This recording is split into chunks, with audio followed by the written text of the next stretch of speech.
আসসালামু আলাইকুম প্রিয় শিক্ষার্থী বন্ধুরা। আজকে আমাদের রোগী হচ্ছে রোকেয়া। রোকেয়ার আজকে ফলো আপ দেখাচ্ছি। আগের দিন তোমাদের দেখেছিলাম সম্পূর্ণ বাম দিকের মাথার যন্ত্রণা, বাম বুক ধরপড় ছিল, মাথার যন্ত্রণা, হাতের ভিতরে একটা ব্যথা ছড়াই পড়তো, যন্ত্রণা হতো, আর বাম পায়েও মাঝে মাঝে সেই ব্যথাটা ছড়াই পড়তো। এই ওষুধ দিয়েছিলাম স্পাইজেলিয়া 200 শক্তি। তোমরা অনেকে কমেন্টে লিখেছিলে যে এর ফলো আপটা দেখানোর জন্য। তা আজকে আমি ফলো আপটা দেখাচ্ছি। আজকে অন্তত 25-26 দিন হচ্ছে। এতদিন মাশাল্লাহ স্পাইজেলিয়া 200-তে এ খুব সুস্থ ছিল, মানে ব্যথাগুলো ছিল না, যন্ত্রণা ছিল না, ভালো ছিলে।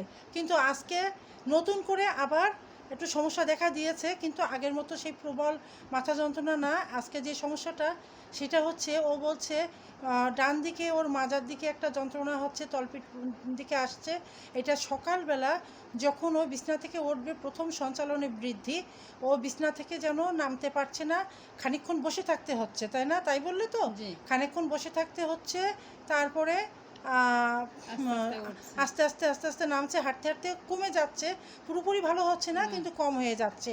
একটু পার্থক্য আছে, আগের ব্যথা আর এই ব্যথার মধ্যে কিছুটা পার্থক্য আছে।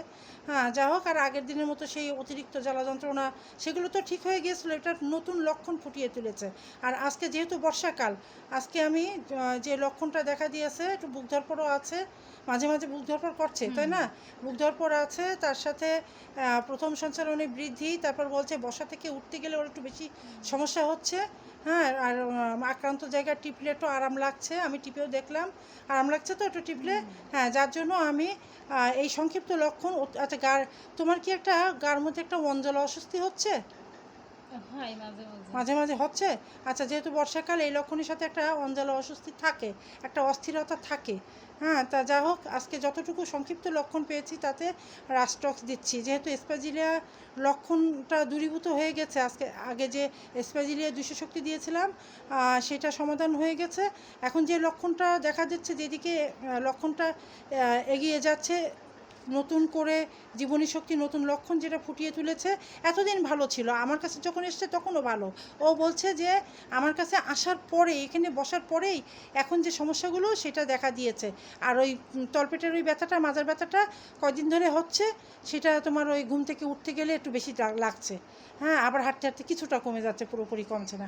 মাজার ব্যথা সবসময় থাকে, মাজার ব্যথা সবসময়টাই থাকে, কিন্তু ওই সময়টা সবসময় থাকে, সেটা মাজার একটা ক্ষয়ের ভাবও আছে তোমার। হ্যাঁ, আর সেটা তোমার প্রথম সঞ্চালনে, মানে তুমি ঘুম থেকে উঠে যখন তুমি নামতে যাও তখন সমস্যাটা তোমার বেশি হয়। আর বসা থেকে তোমার অনেকক্ষণ বসা থেকে উঠতে গেলে তোমার সমস্যাটা, হ্যাঁ, পাটা ফুলে যায়। হ্যাঁ, যা হোক, সমস্ত কিছু পাটাকে একটু ভারভারও হয়ে যায়, একটু ভার লাগে। হ্যাঁ, যাই হোক, যতটুকু লক্ষণ পেয়েছি। আর যেহেতু বর্ষাকালে রাস্টক্সের একটা বৃদ্ধি থাকে, আর লক্ষণও আমি সেই দিকে পাচ্ছি, সেই দিকেই যাচ্ছে। আমার এখানে এসেই হঠাৎ করে লক্ষণটা পরিপূর্ণভাবে দেখা দিয়েছে আজকে এই 25-26 দিন পর আমি ওকে পেলাম। যা হোক, আজকে রাস্টক্স 200 শক্তি দিচ্ছি, আশা করি ইনশাল্লাহ এতে ঠিক হয়ে যাবে। যে কোনো সময় হঠাৎ করে যদি একটু ব্যথাটা বেড়ে ওঠে, মাজার ব্যথা, ওটা আবার ঠিক হয়ে যাবে, আবার ঠিক কম হয়ে যাবে। সবসময় মানে গরম থাকে, মনে হয় যে জ্বলা জ্বলা ভাব। হ্যাঁ হ্যাঁ, ওই যে, হ্যাঁ, রাস্টক্স। হ্যাঁ, এখানে শিক্ষার্থী বন্ধুরা, এখানে মেয়েটি যে কথাটা বললো যে ওর গায়ে সবসময় একটা জ্বালা জ্বালা ভাব থাকে, তার মানে রাস্টক্সের, হ্যাঁ, গরম, হ্যাঁ, তাপ থাকে। হ্যাঁ, এই জিনিসটা ওটা রাস্টক্সের লক্ষণ কভার করছে। একটা অঞ্জলা অস্বস্তি, তার সাথে একটা গায়ে একটা হিট থাকে। হ্যাঁ, এটা রাস্টক্সের লক্ষণের সাথে মিলে যাচ্ছে। যা হোক, আজকে এই পর্যন্ত। আল্লাহ হাফেজ।